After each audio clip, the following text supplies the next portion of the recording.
Hello everyone, welcome to केमहूप। आज हम बात करेंगे 3D representation of organic compounds. कोई भी ऑर्गेनिक कंपाउंड्स होते हैं वो उनकी स्ट्रक्चर हम 2D में भी देखते हैं, उनकी 3D में भी देखते हैं। ऐसा बोल सकते हैं कि जो 2D स्ट्रक्चर होती है वो एक प्लेनर स्ट्रक्चर होती है। जैसे अभी आपके सामने एक बोर्ड है, ये बोर्ड एक आपकी प्लेनर स्ट्रक्चर है। प्लेनर स्ट्रक्चर का मतलब ये होता है कि कोई भी प्लेनर मॉलिक्यूल या प्लेनर स्ट्रक्चर 2 डायमेंशन में एग्जिस्ट करती है। जैसे अगर हम इस बोर्ड की बात करें तो यहाँ पे हमारे पास में 2 एक्सिस है, एक एक्स एक्सिस है और दूसरी आपके पास में वाई एक्सिस। इसके अलावा एक जेड एक्सिस और होती है जो बाहर की तरफ होती है। लेकिन आप यहाँ पे देख सकते हो जो बोर्ड है आपका वो एक्स वाई प्लेन में है। अगर हमने इसको एक्स एक्सिस माना है, इसको वाई एक्सिस माना है, तो आपका जो बोर्ड है वो एक्स वाई प्लेन में है। ऐसा नहीं बोल सकते। यहां से देखो, एक बाहर की तरफ आपकी तरफ आएगी एक एक्सिस जिसको हम बोलते हैं जेड एक्सिस। तो हम जेड एक्सिस को कुछ डॉट डॉट करके इस तरीके से दिखा दें, ये बाहर की तरफ है। ठीक है, आपका प्लेन अभी एक्स वाई प्लेन में ही है, जेड एक्सिस पे आपका प्लेन नहीं है। ऐसा बोल सकते हैं ये जो बोर्ड है वो जेड एक्सिस में नहीं फैला हुआ है, ओनली एक्स और वाई प्लेन में प्रेजेंट है।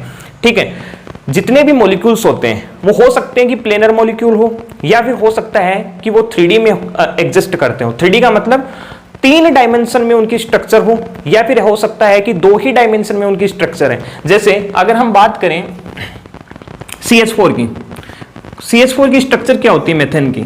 मेथेन की स्ट्रक्चर होती है कुछ इस तरीके से। ठीक है, जो अभी हमने स्ट्रक्चर बनाई वो एक प्लेन में बनाई है, और प्लेनर आपकी 2D स्ट्रक्चर होती है। ठीक है, तो हमने अभी CH4 को प्लेन में बनाया, लेकिन एक्चुअल में जो कार्बन है CH4 का वो sp3 हाइब्रिडाइज्ड होता है। और sp3 हाइब्रिडाइज्ड होने का मतलब इसकी ज्योमेट्री क्या हो जाएगी? टेट्राहाइड्रल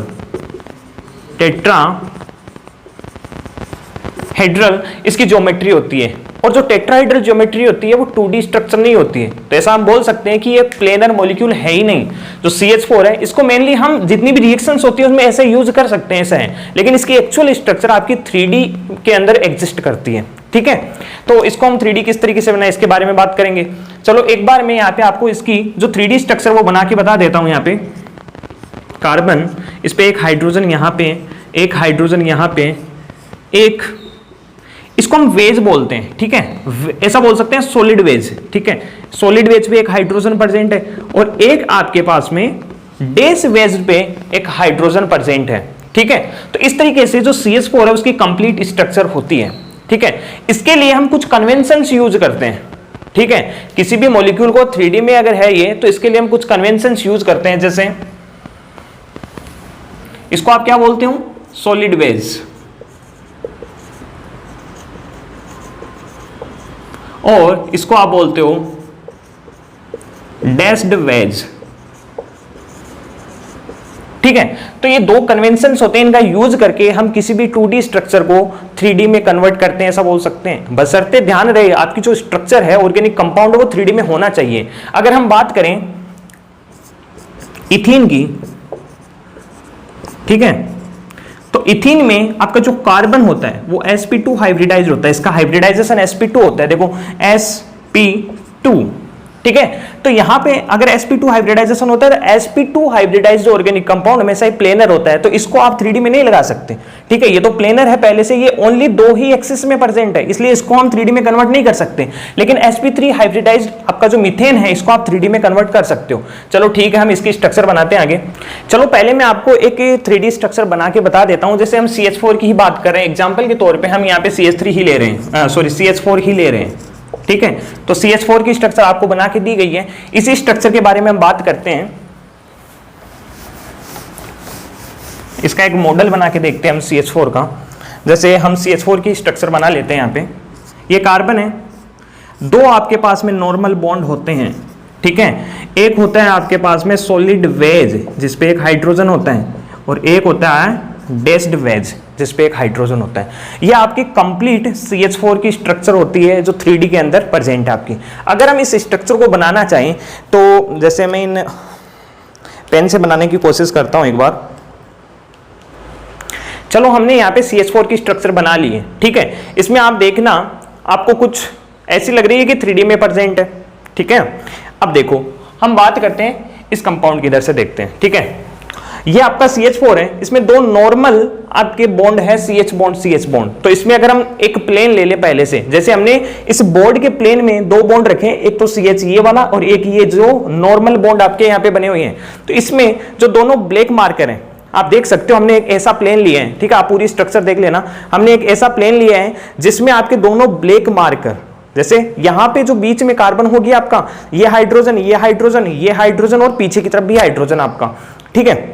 तो आप यहां पे देखना, अगर हमने ये प्लेन लिया है तो इस प्लेन में आपके दो बॉन्ड आ रहे हैं CH बॉन्ड, कौन सा, एक तो ये CH ये वाला, एक CH ये वाला। तो आपका ये तो प्लेन हो गया जिसके अंदर आपके दो बॉन्ड आ गए, जैसे ये दोनों बॉन्ड, ठीक है।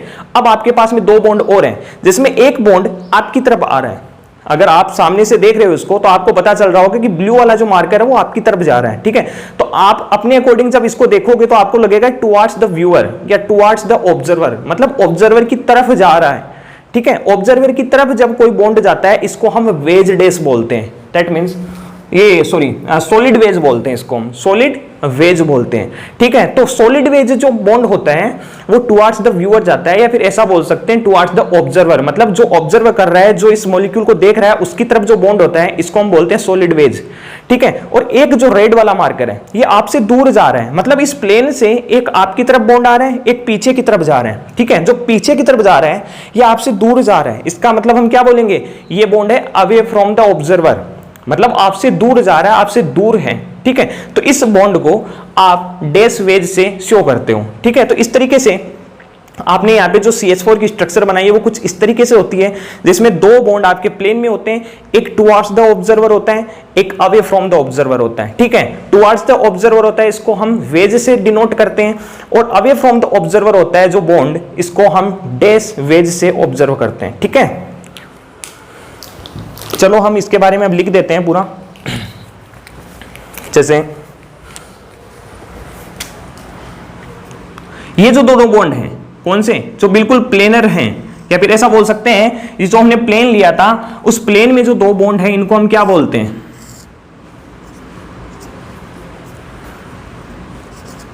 Bond present